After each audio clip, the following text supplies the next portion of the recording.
away, we're gonna seize the day. We got some crazy games to play today. Game Away!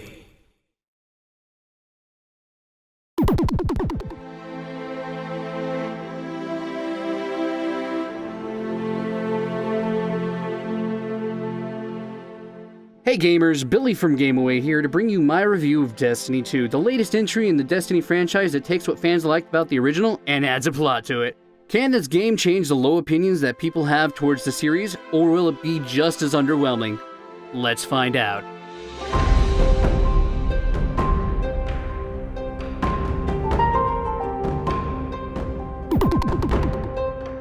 The Destiny series always had this wild expectation of being the next great massive multiplayer sensation that Halo was. Because of this massive internet hype, this only led to much higher expectations set by these hardcore fans. After the release, however, the hype quickly fizzled out and the reputation only grew worse. These reasons being the lack of any major plot and activities after the single-player campaign. Grimoire, the cards that are crucial to learning the story weren't even in the actual game. And the confusing plot barely provided enough of an excuse to fly around the solar system and shoot aliens. Comparatively, the original Destiny took 3 different expansions for the plot to become cohesive and interesting. This itself left many gamers with a bad taste in their mouths. However, with Destiny 2, it immediately throws you into the conflict between the Cabal Emperor named Gaul, aka Glenn, or something with a G, whose whole goal is to take the light from the Guardians. Well, he succeeded, and now the Guardians have lost their powers, and have to journey to find the Shard of the Traveler and take back the light.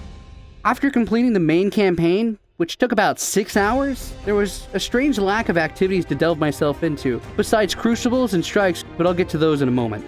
The one aspect of Destiny 2 that really captured my attention was how beautiful the graphics are.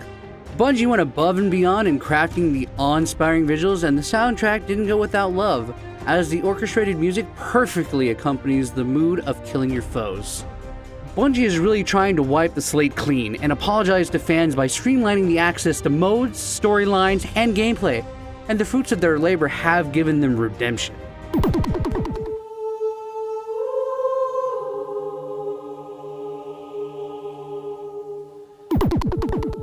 In the graphics department, Destiny 2 has improved the designs of some of the aliens you'll be pummeling on your grand adventure. The movements of enemies are more fluid and lifelike, and when shot at, they react organically, which further immerses the player. The planets that are waiting to be explored are greatly detailed and absolutely massive. I still find myself stopping midway through missions to absorb the scenery, and it's just so gosh darn spectacular. Weapons have had a noticeable changes to the color to make them more vibrant, but the designs have been mostly unchanged from the previous game and its expansions. With all of this beauty burning into your eyeballs, you'll have a slightly different experience depending on the platform you play on. On consoles, the game is locked to a modest 30 frames per second, while the PC version can go up to a whopping 144 frames per second. Bungie cites the CPUs in the Xbox One and PlayStation 4 being bottlenecked. Regarding the resolution, the Xbox One original and S model as well as the PlayStation 4 support up to 1080p. While Microsoft and Bungie haven't announced any plans to enhance Destiny 2 for the Xbox One X, Destiny 2 will see an increased performance on the PlayStation 4 Pro. While the frame rate will remain at 30 frames per second, we see the PlayStation 4 Pro version get bumped up to an almost 4K resolution. 4K resolution is met through checkerboarding and isn't native 4K. Most won't notice the difference, and is still a huge improvement over 1080p.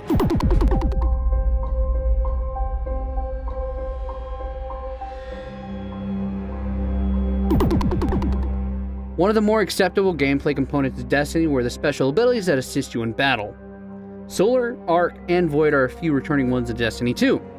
However, you can't just learn these abilities at the drop of a hat. You have to relearn them via public events, and each of the 3 classes starts out with a different ability once you get to the Shard of the Traveler.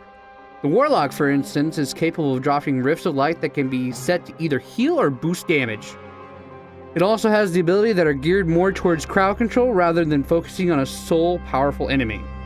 In a completely different role is the Titan, which feels more like the tank. Shields, overshields, powerful melee abilities, and barricades give that much needed push in firefights. It's nice to see more of an RPG side of things implemented. However, once you get access to their subclasses, these roles may change. This adds a lot of replayability and is certainly a welcome return from the first game.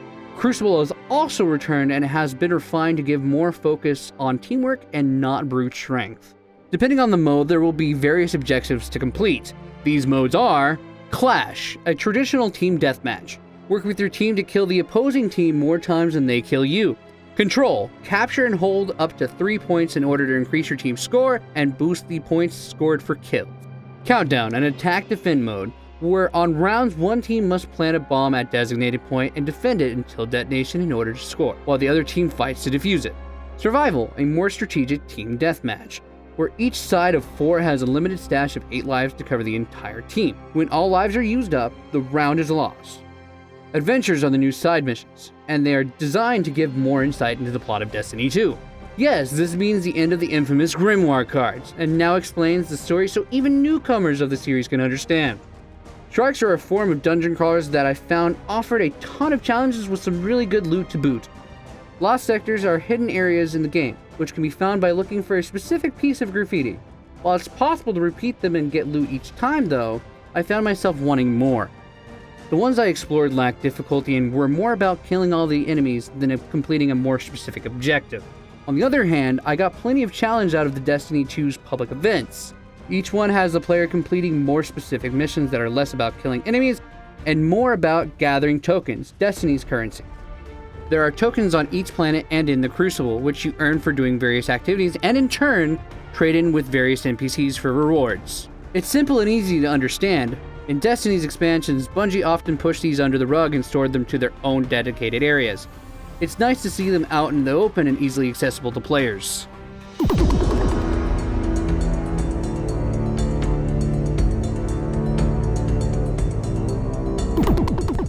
Michael Salvatore, Sky Lewin, Rodham Moav, Peter Schlosser, and C. Paul Johnson have teamed up to compose an epic soundtrack with a clear focus on suspenseful tones and heavy uses of strings.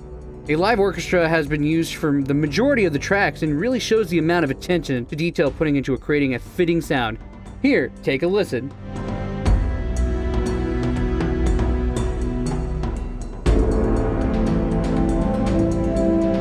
The slower tempo adds to the heavy emotions in certain scenes, while a choir was used for more intense moments.